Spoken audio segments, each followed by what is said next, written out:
the thing that keeps you coming back is the fact that, hey, I'm their dad. And so Yeah. if I'm Yeah. not going to pour into them, if I'm not going to figure them out, if I'm not going to be super intentional with my time, energy, and effort towards that relationship, then who will, right? Just love it. It's the Yeah. best, most rewarding, most challenging job on the planet.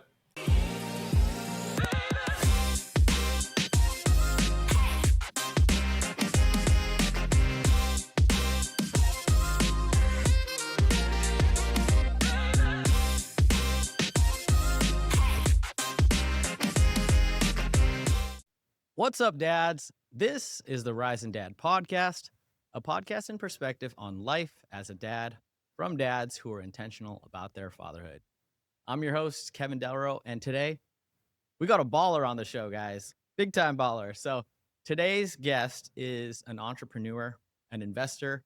He's big in real estate and the co-founder of Legacy, a company that helps athletes and individuals develop financial strategies and maximize their life insurance capabilities. So this guy has worn many hats, but the biggest hat that many of you might know from him is that he is also a 13-year NBA veteran. He played for 11 teams. That's tied for third most NBA franchises played for. And I think that very fitting for this podcast. I'm going to intro him like this. A 6'8" forward from Creighton, number 44, Anthony Toliver. Welcome, Anthony Toliver, to the show, guys. Thank you so much. Appreciate you for having me. Hey, thanks for joining us. I'm so happy you're here. I got to tell you, Anthony, we had similar paths to the NBA in kindergarten. I'm from the Seattle area. They had me write what I wanted to be when I grew up. And I said, I want to be a point guard for the Seattle Supersonics. That was probably about 35 years ago, sometime right now. And that was my journey. It turned out that the NBA was not looking for a 5'6" Filipino point guard. I had to change path there. But yeah, I'm a big hoops fan, and I could talk about hoops forever. But today we're going to talk about fatherhood, and I'm really excited to have you here. But I will just say, for you being like a 3-and-D guy, you'd be amazing in today's NBA. Stretch 5, you could probably guard 3 to 5, like perfect. Yeah. I think that I can look at it a couple different ways, right? So let's say I could have missed my window by a decade, right? And I could have probably Sure. made 3 or 4 times more money. Yeah. But also, if I would have came a decade earlier, I would have maybe not even made it to the Hey, NBA. yeah. It's kind of one of those things where I'm not sure, Yeah. how to think about that anymore. But hey, I came right on time. Yeah, When man, I it all set worked out. accomplished my goals, and it worked out exactly how it's supposed to. It all worked out, but listen, you'd be a great stretch 5 right now. Undersized stretch 5, play a little defense. I love it. Put you in that corner. I love it, man. All right. Why don't you go ahead and tell the audience a little bit about yourself, but also your family and your life now? Yeah, I mean, I'm just out here, man, just doing what I can to be a great father, be a great husband, and trying to make time to be an entrepreneur all at the same time. It's a balance. It's something I'm trying to make sure that I'm doing all those things at the highest level possible, and just keeping the main things right. Being a husband, being a father come first, and then the entrepreneur and the investor and all those things are definitely more on the peripheral, right? On the outside, especially just being in a position that I am. A lot of different things going on though from the entrepreneurial side. And like I said, just trying to make sure that those things don't get in the way of my main gig, which is being a great father and being a great husband. Yeah, you're definitely a busy guy. I've seen you on a number of podcasts talking about wealth and investing and real estate. And it's not often that we see former NBA guys talking about wealth and real estate and investing and all that. Usually they're on old heads NBA podcast talking about their back in their day. And it was really interesting to see you talk about that. And why don't you tell us a little bit about your kids? You got two boys, 2 girls, right? Yep. Yeah. Nice. 2 boys, 2 girls. We have a 12-year-old son, Isaiah, 9-year-old daughter, Lennox, 8-year-old son, Elijah, and 6-year-old daughter, Zayara. Our hands are full. And that's what I said. The time, making sure that I'm making the time for them and doing Sure. those things is they're high demand of time at this point in life. And I'm just in a position to where I can actually focus on them and not have to focus on financial type of things to pay bills. It's like where I can make them priority and then have the other stuff be a secondary thing. Yeah, yeah. So what's going on in your house with your kids? Like I'm assuming they're on summer break right now. They're doing any sports or camps right now? Yeah, so kids are very active. We try to keep them very active in sports, but sports is not a priority in our life. It's something that it's something to add. Like, it's something Sure. to Yeah. do. It gives them something to do. We don't allow them to sit around and be couch potatoes. So they got to do something. They got to choose something. But that's how we do it. So both of my sons play basketball, and my oldest son, he also plays football. He's going into the 7th grade, so he's going to do he's going to do football. He's going to do cross country. He's going to do basketball. He's going to try wrestling. He's going to try track and field. He's literally going to try to do everything in 7th grade. And I think it's more so just to see if any of these are more of a natural fit. He plays basketball the most, but he's not like I was as far as he just lives it and breathes it and loves it. Just allowing him to spread his wings and see what fits the best. And the rest of the kids, they play something. So my oldest daughter, she plays volleyball, amazing volleyball player, and only going into the 4th grade, but amazing for 4th grade. Yeah, you can see the potential. Yeah, but she's doing really good there. My youngest son, he's going to be a monster, but he's also the softest and teddy bear kid. And so we'll see. We'll see if he ends up being a 6'10", whatever. Yeah. I don't know. That's refreshing to hear, Anthony. Like I've talked to a lot of dads. There was a dad that was on one of my last shows, and he was a coach for his kids. And I think that a lot of times parents sometimes might be living through their kids with their sports, and they want to push their kids to become a pro or go to the NBA or go to the NFL. And the truth of the matter is, not very many kids are going to be that. And I think that having that approach to, we're going to do this so we stay busy, we stay active, we learn about working as a team, we learn about the importance of losing and showing up, and all that thing is really great. And so I think that it's refreshing for me to hear someone like you that has reached the elite level of pro athletes say, you know what, we're figuring it out, and they might not become a pro athlete, but he or she might want to be a great singer or want to be a great painter. And I think that as fathers, sometimes we look at sports and like I said, we're living through them, but we got to just support them through whatever that is. Yeah. And that's a big thing for me. It's playing at the highest level. It exposed me to a few things that most people never get exposure to, which is, man, if it's meant to be, it's going to happen. Yeah. There's so many Hall of Fame type guys who are literally MVP type of guys who, in basketball in particular, didn't even start playing basketball until they're 13 or 14 years old. Yeah. And most recent prime example is Joel Embiid. Right? Sure. Yeah. He didn't even start playing basketball till high school, basically. And so for me, it doesn't mean that you can't develop skill sets early. Doesn't mean you can't become a better player if you start earlier. But honestly, for me, it's like I'm a man of faith. So if it's meant to be, like, it's going to happen, and God's going to direct that path to making that happen. Me forcing something at the age of 8 is not going to really change the trajectory of that kid's life unless they are already identifying that they want it. Like myself, whenever I was 4, I knew I wanted to play in the NBA. I would have had my father pushing me, or if anybody would have, uncle or cousin or whoever pushing me, it would have been because it was my choice, right? Sure. Not because it was them pushing me to now become the player that I've become. So for me, it's all about, hey, I'm trying to get into their worlds. Basketball was my world for a long time as far as the space. Obviously, I would call myself an expert in the space now, but it's not a space where I'm forcing my kids to be ballers. Like you want to do something else? Awesome. Yeah, I'm going to try to support them in that. But of course, I'm going to try to nudge them to try to play a little basketball, right? Yeah. But it's not a requirement whatsoever. Yeah. I love that, man. I love that support. And same thing, I have a 5-year-old daughter. She just turned 5. And one day I shoot hoops in the driveway all the time, and she'll not want to play with me. And one day she was like, Dad, do you think you can buy me a basketball my size? I was like, yes, I would love to do that. That said, last night I was like, hey, we should go. You want to come out and shoot with me? And she was drawing. And I was like, what are you drawing? And she goes, these are all different high heels. She was like literally as a 5-year-old, she was driving high heels and dresses. And she was like, this dress is different because there's a collar and it's up on your neck. And she's just been really into fashion and all that stuff. And so I've been like, okay, like if that's your thing, let's dive into it. I just want to support her for whatever she wants. But I found it funny. That was last night. She was like, I'm drawing different high heels. I'm like, girl, you're 5 years old. Relax with your high heels. That's awesome. Yeah. All right. So we're going to move on. One of the things, Anthony, I wanted to ask you about was this. Our show is all about intentionality and doing things in fatherhood because a vision or something you want bigger.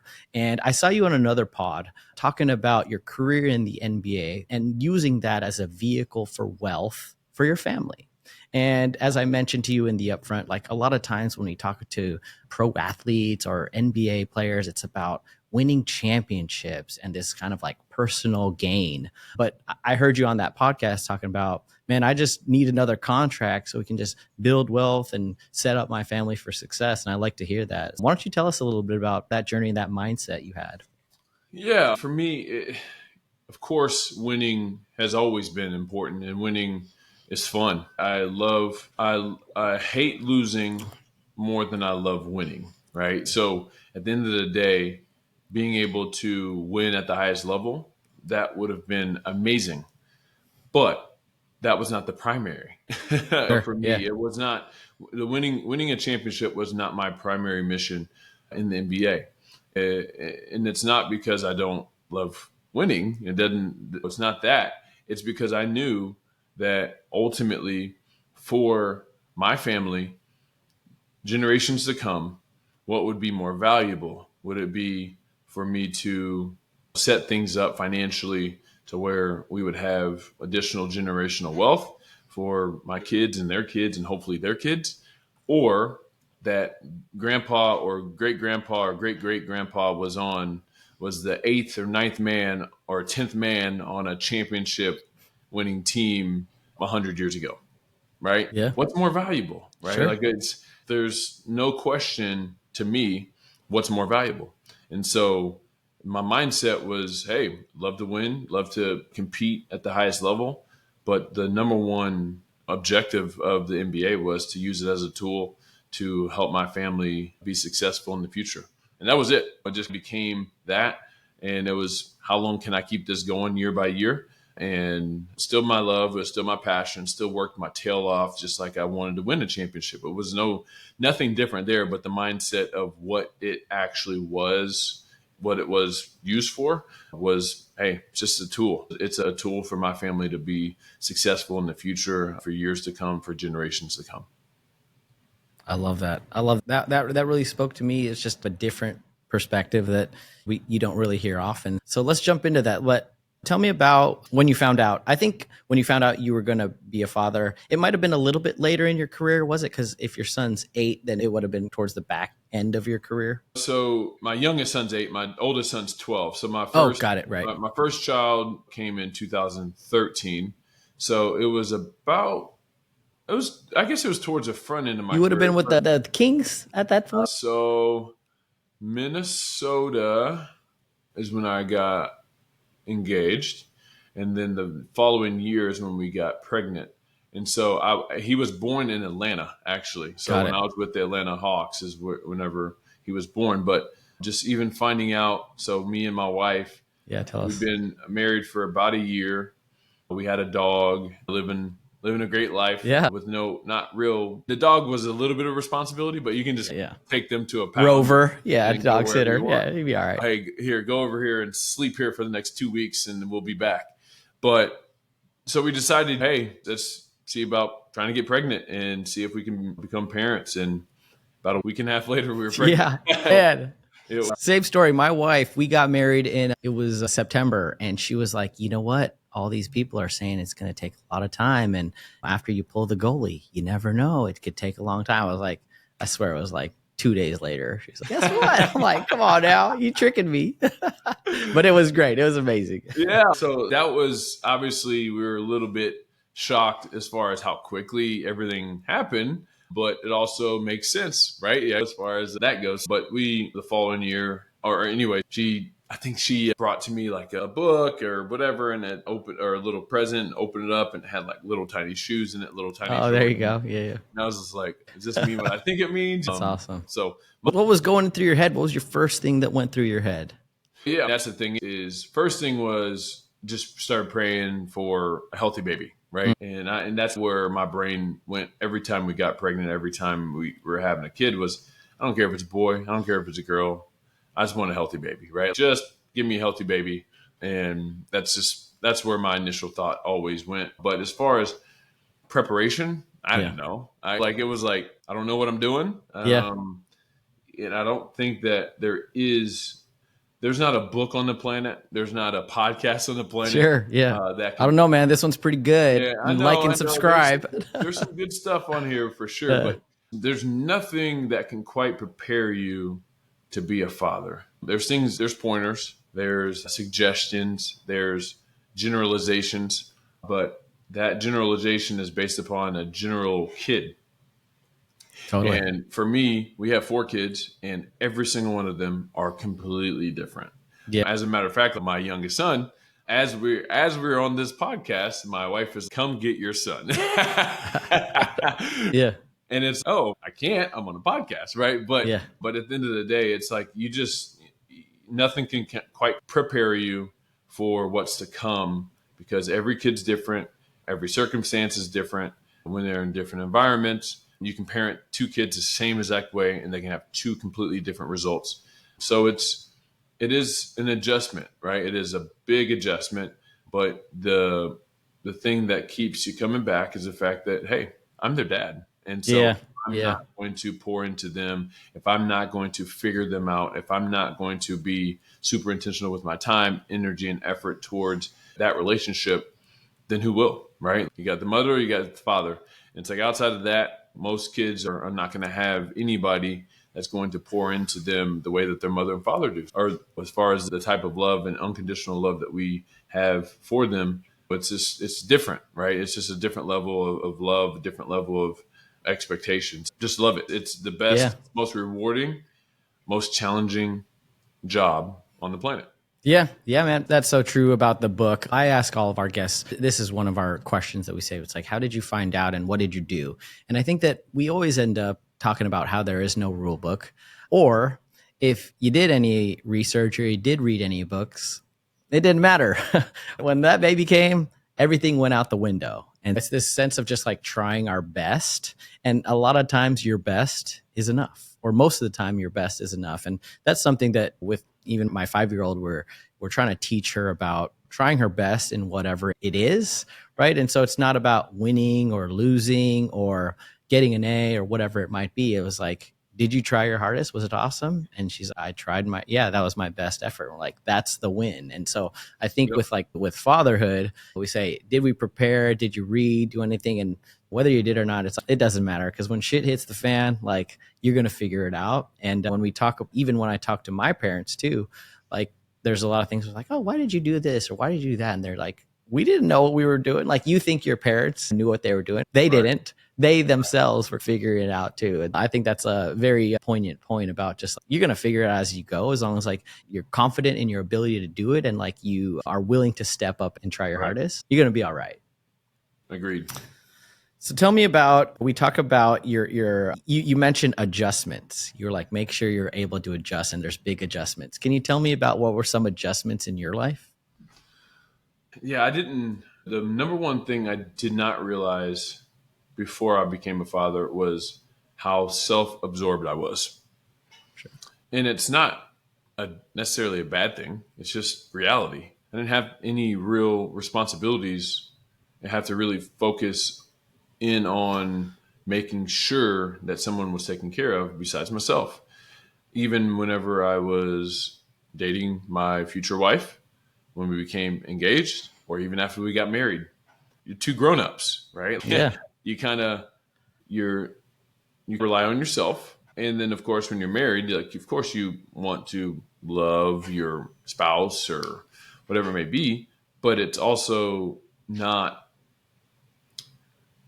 you can live your life without your spouse. You don't want to say like that out loud too, Hey, if but she's listening, he didn't mean yeah, that. exactly. No, Yeah, right? of Like it's course. not like your life with your life without your spouse. Like you move on in or whatever, meaning like you don't need them. But when you become a parent and you are 100%, that kid is reliant on you to survive.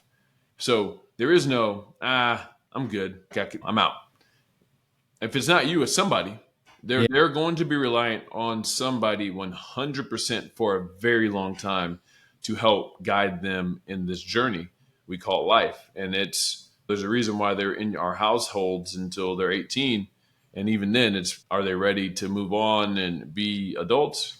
Yeah, I would say in most cases, probably not. But those 18 years are just to teach them to become adults. And I got that nugget from Scream Free Parenting.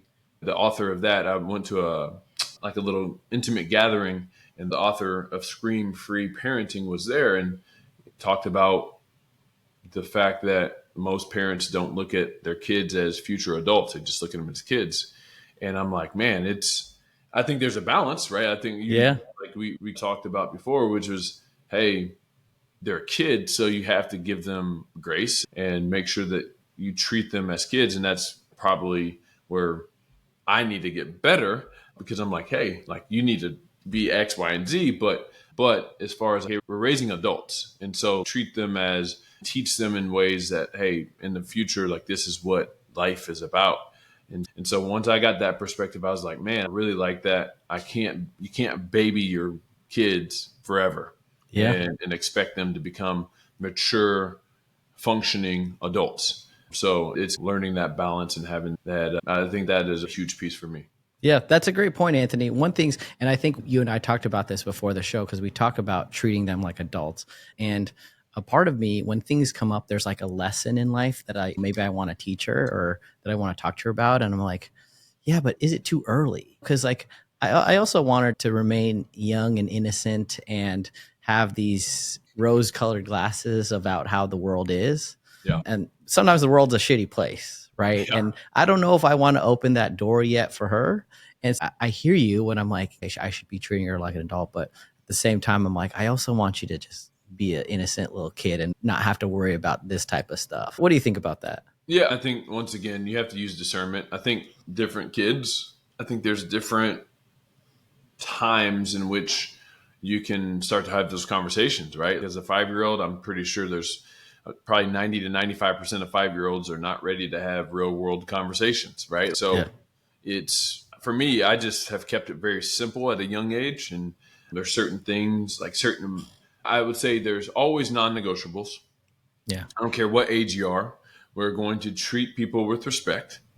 We're going to honor your mom and your dad. We're not going to talk to adults like they work for us or whatever, no Hey, matter what. they might say something about that. My daughter thinks I work for her. Yeah, exactly. I'm just saying I'm big on respect. I'm big Sure. on that being a kind of a core pillar for me, respect, and something where these kids allow them to be kids, allow them to have mistakes, show them grace, show them mercy, all those things for sure. But there's certain non-negotiables. I don't care what grade you are, how old you are. And then as you get older, then not only are those non-negotiables still non-negotiable, but now it's okay. Now my 8-year-old she's a pre-nager, right? She's 8, but she's going on 18. And it's okay. I'm going to allow her to grow however she can grow, right? As a young lady, but there's limits, right? You're still 8, right? So there's certain things that just don't fly, right? There's certain things that I'm not going to be okay with, even though I'm allowing you space to grow into the young lady that you're going to be. So I don't know. I think it's just creating those parameters, having certain non-negotiables that are things that are like, hey, like allowing them space, but hey, you reach here, then that's a no-go, right? That's a Yeah. no-go. That's something we're gonna make sure that we address at that moment. But like you said, it is a balance. It is something where, that they're still kids, Yeah. and we we have to allow them to be kids, and I have to allow them to make some mistakes and learn from those mistakes. I think that's the best way to learn, is by Yeah. making mistakes. And a lot of times as parents, I'm sure you talk about this a lot on this podcast, but being a helicopter, being over Sure. the top too much, not allowing them to fail. Yeah. Failure is the number one thing you can allow your kid to do, Yeah. because that's how they learn. That's how anybody learns. That's how we learn. Hey, oh man, that stove is hot. I'm not going to touch that again. But allowing them to have those moments, those aha moments, and allowing them to have the space to do, I think, is the biggest gift we can give them. I love that, Anthony. I'm moving on to a topic that I've heard you talk about before, is about expectations. And I think I was listening to another podcast where your player expectation before going into the draft was like a role player overseas or something like that. And of course, in your career, you talked about just exceeding expectations because you didn't have as many. And I wanted to ask you about your expectations as a father. What did you expect would be with fatherhood? And how do you think you are doing with the expectations of being a father? I would say my expectations of being a father, I expected to be a great father. And it was self-confidence that I feel like I can figure anything out in life. Have I met my expectations? I don't know. No, you know what? The confidence thing you hit is huge. There was a TED talk that was about some research on great fathers or good fathers. And the biggest, most important thing with fatherhood is confidence in the father, knowing that, hey, you know what, wife, you can go on vacation. I got it. Or here's a blowout, a poopy blowout. I can handle it. And that this confidence and willingness to take care of it and handle it. And so for you to say you were confident in yourself, to me, that just says, all right, you knew what you were doing and you're a good father because you're confident in your ability, or just your ability to figure it out, if anything. And that's what it comes down to. It's not a confident that I know everything. It's confidence that whatever comes, I can figure it out. And once again, like I said, I'm a man of faith. It's something that I wear on my sleeve. It's something that I'm very open and honest about when it comes to how I make my decisions and the reasons behind what I do, how I do it. For me, I'm like, hey, if I don't know the answer, if I can't figure it out, like, I know the man that I serve is Jesus. And like, for me, I'm one prayer away from the source. And Yeah. so if I don't know the answer, I'm going to just ask him to help me in that moment and just depend on him during those moments where I don't have it figured it out. And so at the end of the day, for me, like, that's what it comes down to is, hey, confidence that I'm going to go into it, figure it out over time. And when I don't have the answers, I have the answer. Yeah. Yeah. I and, love it. I love and it. just being a dad is, like I said earlier, it's hard. It's really hard. But going into it, just knowing that I can figure it out, I can, just like anything else in my entire life, I've been able to figure it out and get through it and everything else. And that I'm going to just try my best. And one conversation I had with my wife before we had Isaiah was, hey, when this happens, whenever Isaiah comes, and if we have kids in the future, we're going to try our hardest. I know, like, her character, my character, we're going to try our hardest. We're going to do everything we can. We're going to make mistakes. We're going to do things that we probably shouldn't have done, or say things we probably shouldn't have said, or maybe even make decisions that ultimately don't work out the way we want them to. But we're going to try our hardest. I know that for a fact. I was like, even when we try our hardest, our kids might do things that go against what we want. And unfortunately, we won't be in control of that because they're humans. They're going to be humans. And I don't know if I like listened or heard this somewhere, but there was a moment of clarity before we had kids that we had this whole conversation. And I was saying this out loud. I typically do this with people whenever I need to hear it. I say it to others, right? Like, I feel like there's going to be moments and times in the future, potentially with our kids, that they're going to do things that we are going to maybe look to ourselves and say, what did we do wrong? And the answer is going to be, we did nothing wrong. We tried Yeah. our hardest, And if as long as we do that, as long as we're trying our hardest in every single moment, every single opportunity, every single time, we can feel good about it. And that's it. And I just hope and pray for the best throughout the rest of our lives. But our kids are going to be humans. They're going to make choices, and we won't have control over that. That's so true, man. So true. I know one of my previous guests said parenting is hard if you give a damn. Yeah. It's not hard. It's easy just to not give a shit and just let them do what they want to do. And parenting is definitely hard if you give a damn. And the element of the confidence thing, when me and my wife were pregnant, we were always like, or at least I would tell my wife, because she would be worried about X, Y, and Z. And I'm saying, like, there's like millions of babies who are born every day. There are parents that are doing this, right? That might have, they might be younger than us. They might be dumber than us. They might have less resources than us, less family around than us, and they're doing all right. And so I think that if we give it our best shot, we're going to be all right. We're going to try. And as long as we give it our best shot. And I always leaned on that one. And then when we talk about the expectations, one of the expectations, Anthony, that I had trouble with was my daughter is a girl. And I always thought, man, we're going to have this baby and this is just going to be daddy's little girl. We're going to be tied at the hip.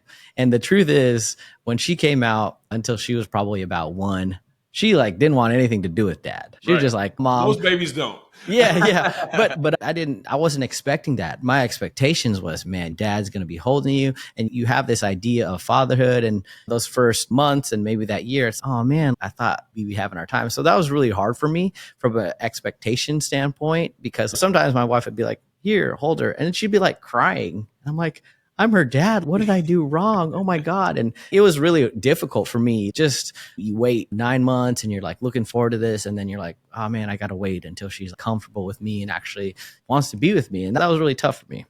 No, and to speak to that, expectations versus reality. Same with me, where I had a son first. I'm thinking, oh, that's going to be my little dude. mini. Yeah.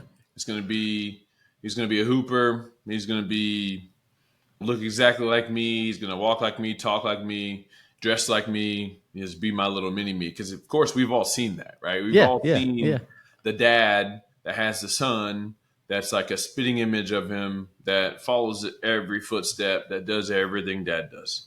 And so in my head, I'm like, that's going to be my oldest son at least. And if not, then it's definitely my youngest son, that neither one of them are like me.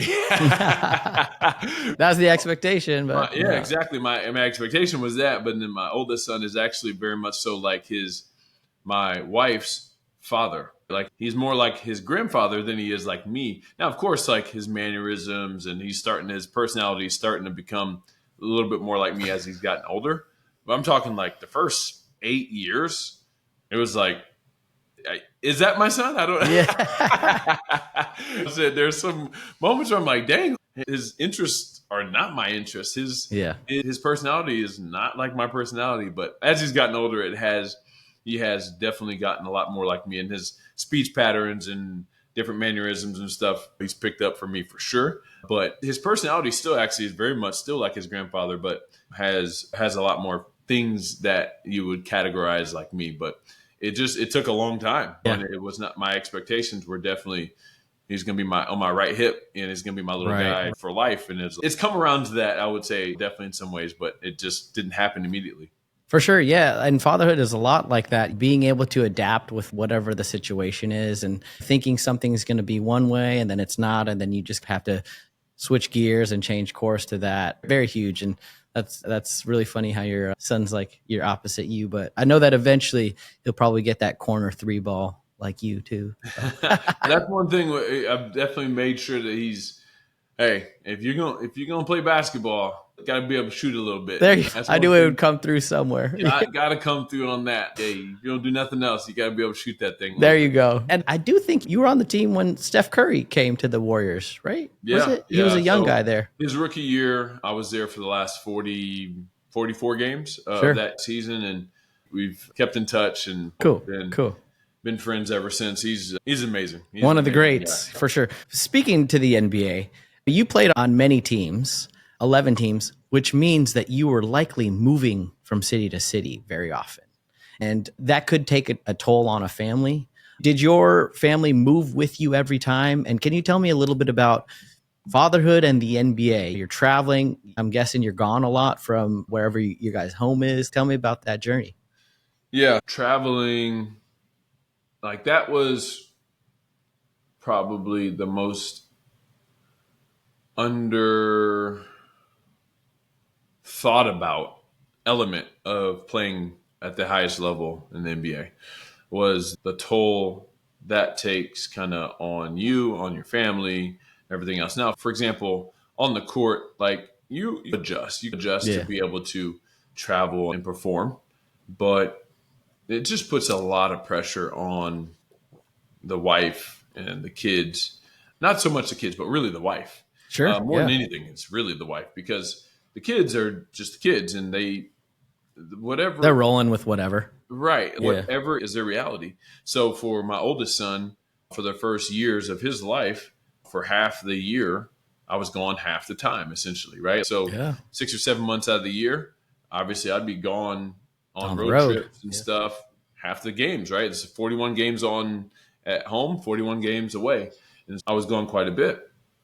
And so that's what was he knew, right? And that was, and I look back and I'm like, maybe that was also probably part of the reason why we weren't as close when he was younger, was because I was gone quite a bit more. Whereas my youngest daughter, my youngest and my youngest son, pretty much their entire lives, I've been home, Mhm. right? At least the part of their lives where they started having memories. Sure. I would say generally a little bit closer to the younger two, as far as like where they will come to daddy and be a little bit more affectionate and different stuff like that, because I was around more, right? Whenever they're Mhm. little.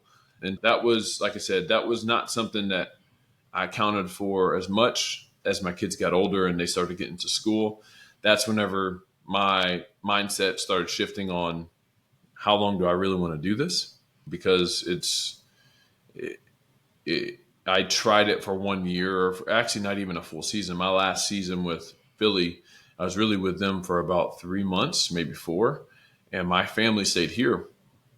And that was the first time I'd ever lived away from them, besides the bubble, right? Mhm. Other than the bubble, it was like the first time I'd ever really lived away from them. And I was like, this sucks. Like, basketball is great, money's awesome, but what's really important? Is it me making money, right? I've been able to make a good amount of money. Or is it, hey, me being home whenever my kids are the most impressionable, the ages in which they're most impressionable? And so for me, it became a priority there. And for me, also just the timing of it all, it worked out perfectly. I wouldn't change anything because it's allowed us to be in the position we're in now and for me to have the relationships I have with my kids now. Yeah. Yeah. So true, man. It had to impact you if you mentioned your son, but even now with my wife, if she'll send me like a picture of something that they're doing, like I have like big time FOMO. I'm just like, dang, I want to be there. I'd rather be there. And so I could Yeah. imagine with your oldest son, you might be missing things like a first step or just like a big moment, his first solid food. And did that affect you? And how did you work through that? Obviously, you talk about being on the road so much. Yeah. We made the most of it, right? As FaceTime, far yeah. as, yeah, FaceTime and stuff existed obviously at that point. So we were able to, I was able to share some of the moments that maybe in the past that guys wouldn't have been able to, just because of technology and stuff like that. Obviously it's not the same seeing the first step in person versus on video or FaceTime. But yeah, I just categorized it at the time in a bucket where I'm like, hey, this is these are sacrifices. Sure. Yeah. But these are sacrifices that aren't going to last forever. Sure. And so for me, I'm like, yes, is it important? Do I want to see his first steps? Do I want to hear his first words? Absolutely. But do I also want to be in a position where as they get older and as they start having kids, that their kids are colleges are paid for? Yeah. You Yeah. know, Yeah. it's a sacrifice thing. It's not a totally selfish thing. It's not like you're off doing some of your own stuff. Like you're Yeah. building stuff for them too. And it's all connected. That Yep. makes sense, man. Absolutely.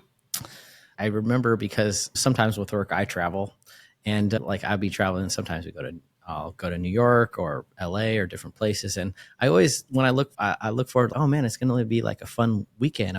It's just me, right? Oh, I'll have a fun weekend and do this. The minute I'm on the plane, I'm like, man, I wish I was at home with my daughter, or Yeah. I'll be in the hotel. We're just FaceTiming. I'd much rather be home with them, even when I have like fun trips or things planned. It's just funny how it works. Yeah. Yeah. And the thing is, the longer you're a father, I think the more you can start to appreciate the times alone, right? For sure. I have 4 kids.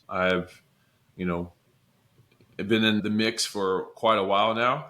And so I, as much as I love my kids, I love Oh, now for sure. like having my moments. And I think those are important to get away, right? And honestly, for me, it's to also get away with my wife without the kids, because it allows us to recharge. We can be better versions of ourselves. And we're building our relationship. And the more our relationship is built, the better our relationship is, the better parents we can be. And I think that's something that gets missed. And that's why so many divorces happen whenever there is empty nest, is because you lose track of the order of things, right? Like being a father is awesome. It's very important. But the best version of you that you can be is by being an incredible husband, first and foremost. Preach. And that to me is something that I think too many people neglect. And they think, oh, my purpose in life is to be a father. After having a baby, oh, I know what my purpose is. I agree. I'm not saying that's not important. It 100% is. But you want to maximize that.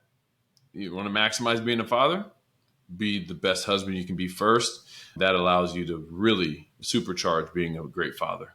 Also, it shows your daughter how she needs to be treated in the future. Hey, there you Right? go. I thought So, you were going to lean that way. I yeah. like So that. to me, it's like it's such a big element that gets lost. It's, oh, I'm going to treat my daughter like a princess and this, that, and the third. Then you're over here being like, I'll forget you, wife, or you're treating your wife like crap in front of your daughter. Yeah, Like, yelling at her and well, whatever. now you're actually showing your daughter an unhealthy relationship.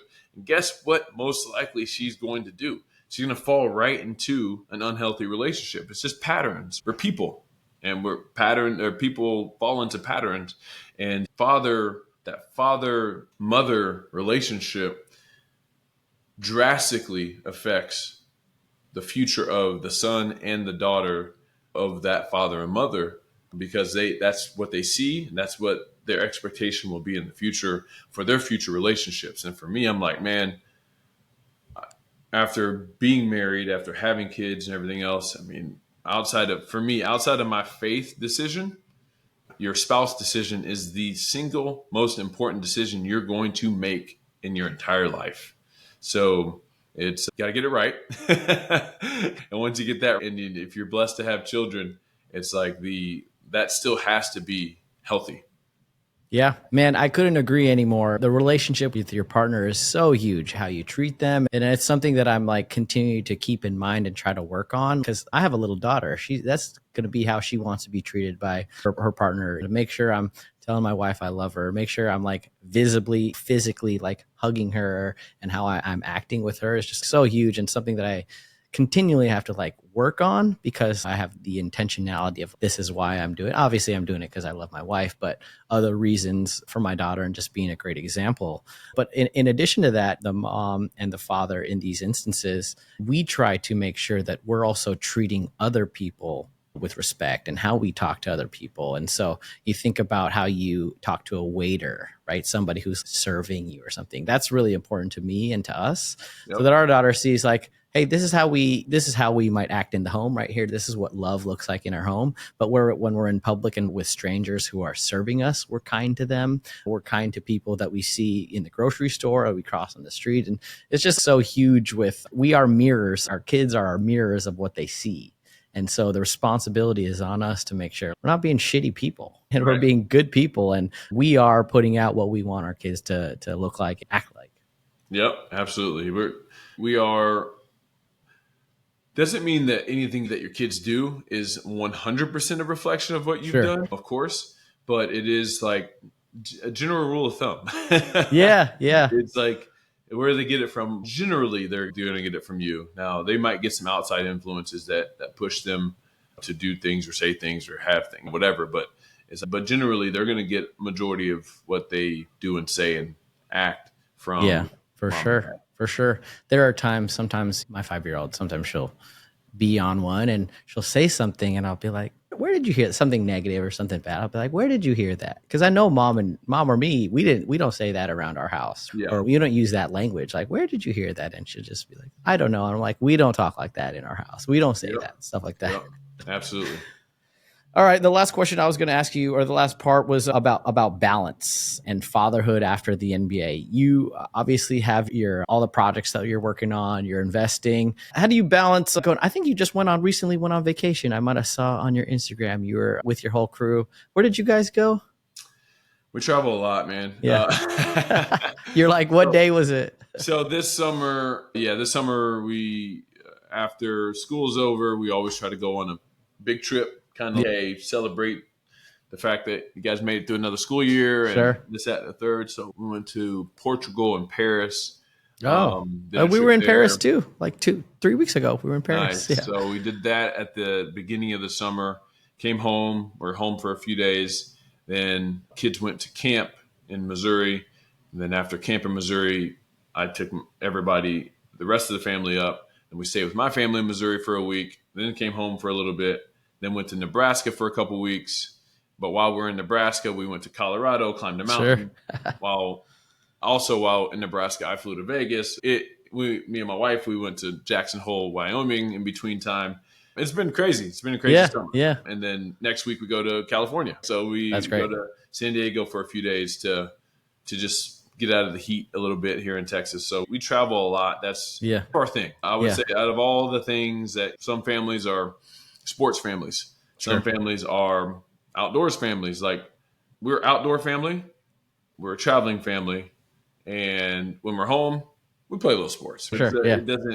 Sports doesn't control our time. It's really travel and outdoor activities. And then it's like sports and all the other stuff. Yeah. The traveling part is big because me and my daughter and my wife, the three of us, about 3 weeks ago, we did Paris, Italy. So we're in Florence and Rome. And when you're traveling together, those are some of the biggest memories and moments that you create. Because like literally you're together like 24/7, right? You're on a train ride for how long, and you're waiting at an airport. And those are those memories that are like really cool. So I love that you have that connection, because you talked about making sure that you have connection points with whether it's your work or your life. And so can you talk a little bit about the connection points that you try to have with your kids, or how do you involve them in the work that you're doing so that you marry it all together?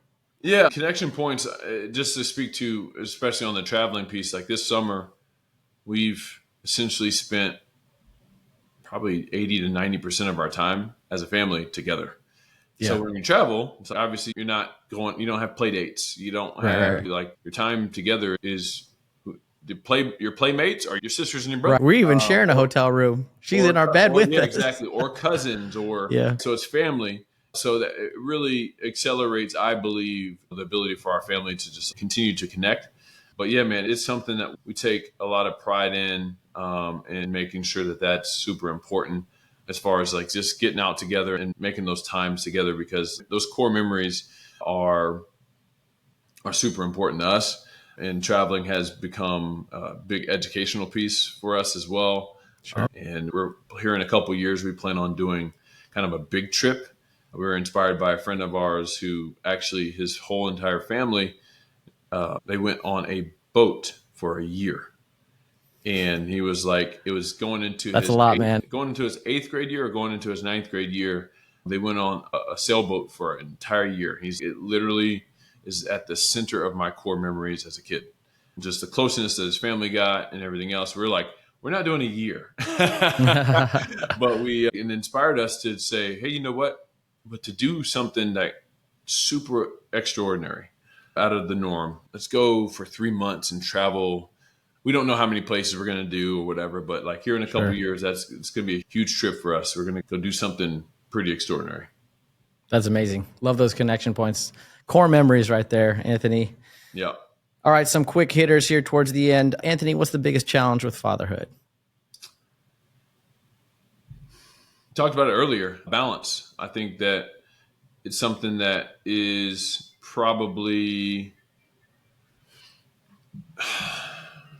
not, I think it's misunderstood. I think balance is not actually possible. Mhm. It There you sounds go. kind of maybe like a weird thing to say, but I think that it's whenever you're being a father, you can't really balance being a businessman while being a father. You can't be on your phone answering emails while actually being present.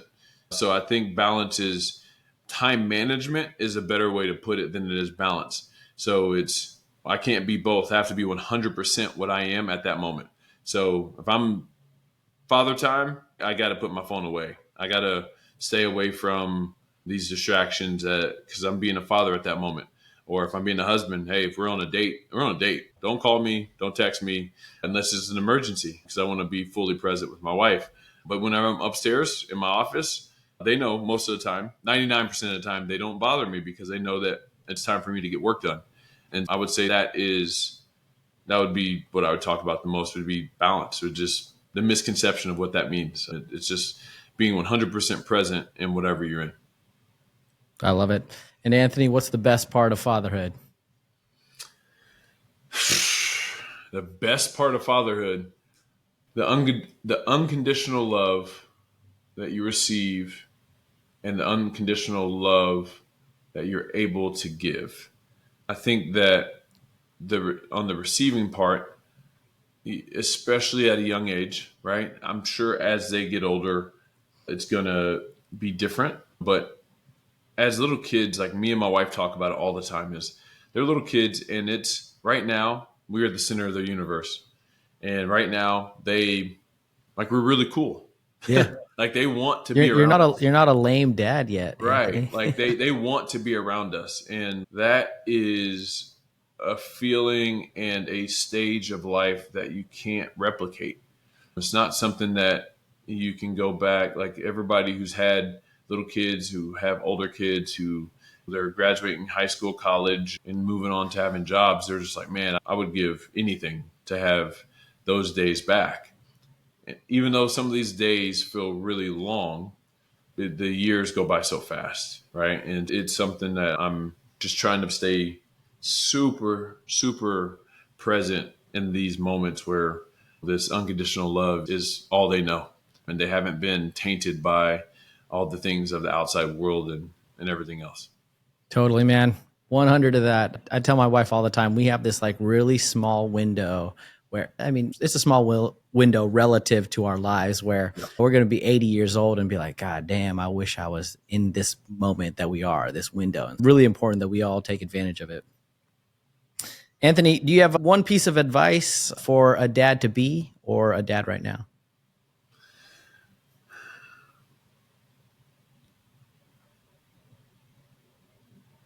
Get a support system. Doing this thing as a father or husband or both, as us as men, we don't do the best job of seeking out help, seeking out support. I feel like women do that way more naturally than men. I have a group of friends, really close friends, that I can talk to whenever things are really hard. There's a lot of things that are on your shoulders as a man of the house that a lot of people don't really talk about, right? The financial burdens of your household, a lot of the disciplinary things that happen in your household are typically the man's job and these different things. And a lot of times we're pouring out, but we don't get poured into enough. Any father or father to be, I would say, if you don't have a support system, get one immediately so that whenever you're feeling depleted, that you are able to tap into somebody or ask questions or get poured into.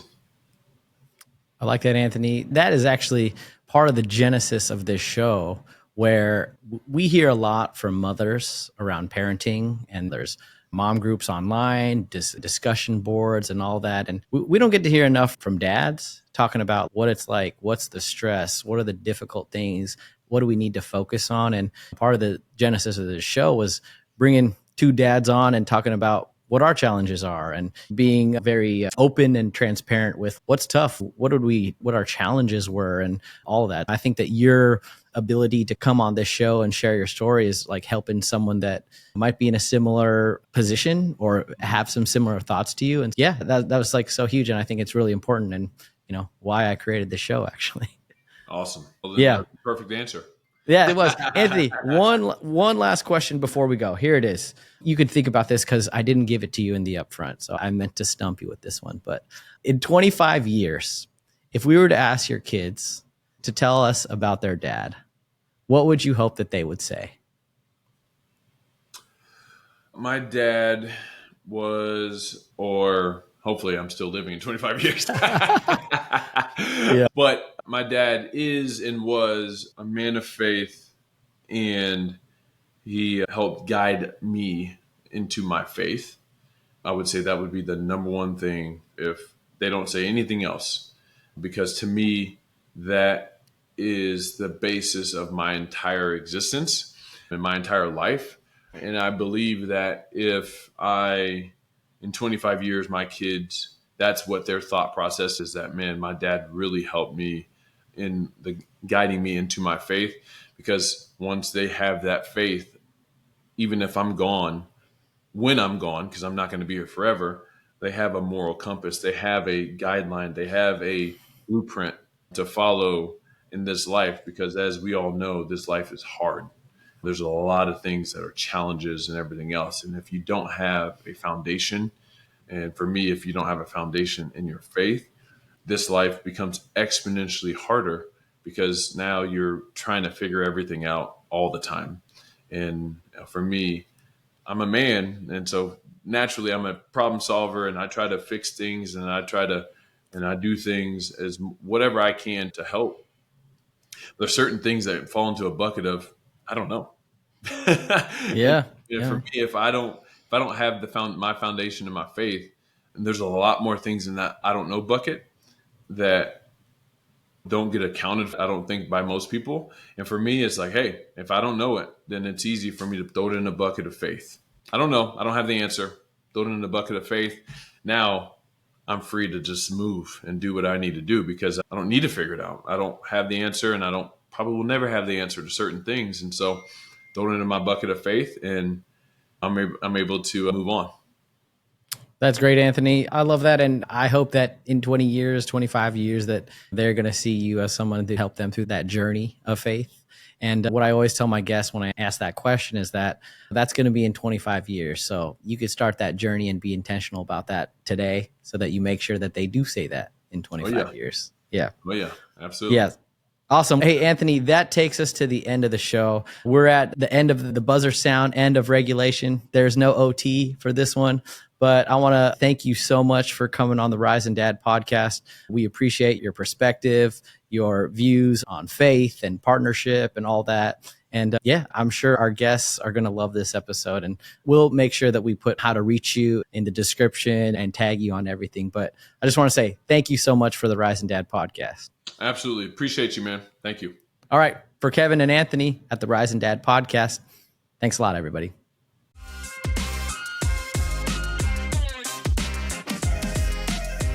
What's up, dads?